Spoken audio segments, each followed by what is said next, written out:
time to drop. Welcome back to the Hennisphere, everyone. Today is day 3 of our Fiesta, Texas coaster ranking week.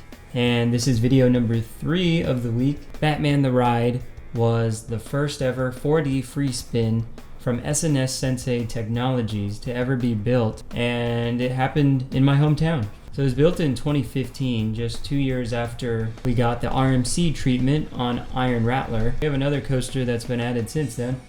Pretty cool. This one, though, is the smallest of those 3 additions in 2013, 2015, and 2018. It's only 1,000 feet long. It is 120 feet tall, 54-foot drop, although, that's really not major, and 38 miles an hour, which is slow. So these things, just like the other cloned rides, especially like Boomerang, have such a small footprint that, for me, it seems more like kind of a carnival style ride.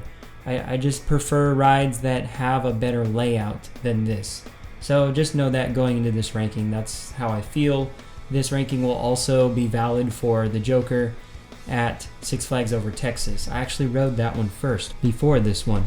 So let's get into this score for this Alan Schilke designed free spinning roller coaster. We'll start with the enthusiast categories. The height is 120 feet.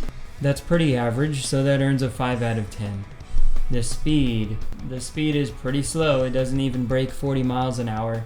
That's good enough for 4 points out of 10. Drops. The drop is 54 feet.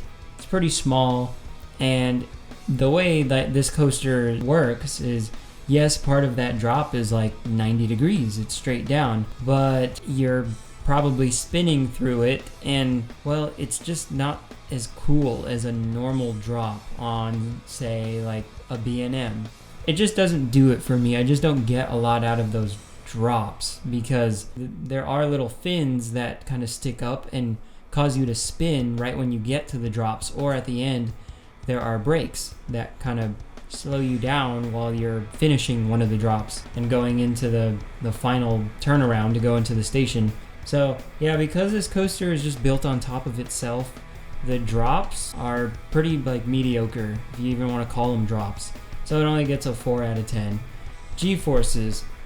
Now this is where it gets pretty good for this ride. Since you're flipping and you're upside down a lot of the time, you're going to take some of these elements in just super awkward positions where you're completely upside down, or you're facing the sky and you can't see in front of you, or you're facing the ground and you're just leaning on your restraints and nothing else is holding you in except that vest.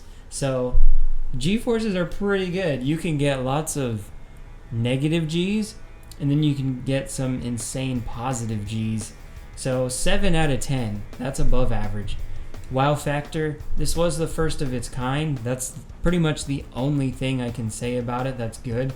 It's a 4-dimension coaster, but it doesn't work like X2. It's free spinning, it's different. And again, the layout of it has such a small footprint, it just doesn't make me all that thrilled when I see it. And I actually forgot that this thing even existed, because when I was going through my list of Fiesta Texas coasters, I thought there were 9, and I forgot. There's a 10th one. There's this thing.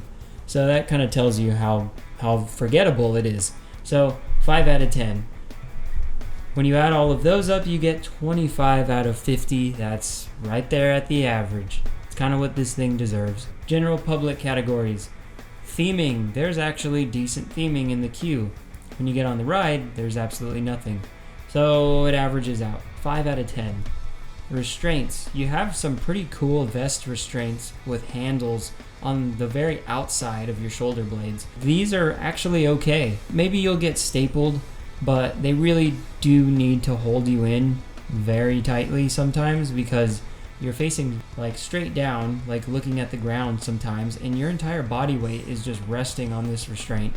So I can't fault it at all for that if sometimes you get stapled, but the restraints are very good. So 8 out of 10. The layout, again, I don't like that it's just built on top of itself. It's also a relatively short ride. It doesn't really go anywhere. So 3 out of 10. That's the lowest score I've ever given for a layout. And length. This thing is just barely 1,000 feet long. You can only get a 3 for this. Again, that's tied for the lowest score ever received in the length category. Finally, smoothness. This thing has like as smooth a ride as RMC's. It's not bumpy and it doesn't rattle, and it kind of does help that it doesn't turn right or left. The seats rotate. It's very smooth. It flows very well.